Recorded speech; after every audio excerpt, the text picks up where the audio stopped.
La peste porcine africaine est classée comme maladie hautement contagieuse et extrêmement létale pour les porcs et sangliers, avec un taux de mortalité de 100% dans les 4 à 15 jours suivant l'infection. Il est estimé que cette maladie pourrait décimer un quart de la population mondiale de porcs selon l'Organisation de la santé mondiale animale. Il est donc important de comprendre cette maladie.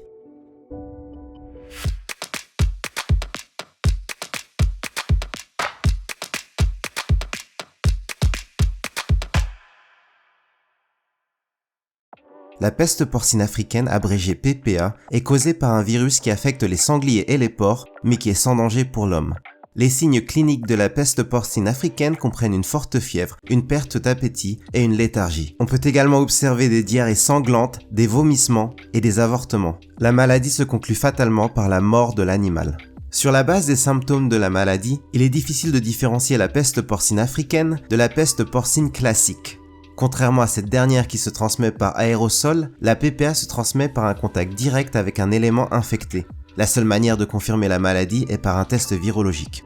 L'infection est associée à des taux très élevés de virus dans le sang. Seulement 30 heures après inoculation, le virus peut être retrouvé dans tous les organes de l'animal. Il est aussi présent dans le sang, les excréments, l'urine, mais aussi la salive d'un animal malade. Il persiste longtemps dans la viande, le cadavre d'un animal ou bien encore dans l'environnement.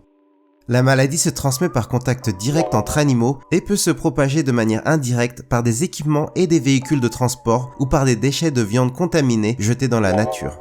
Les sangliers ne la propagent que lentement et sur de courtes distances. Ce sont les activités humaines qui sont principalement responsables de la propagation de la maladie sur de longues distances.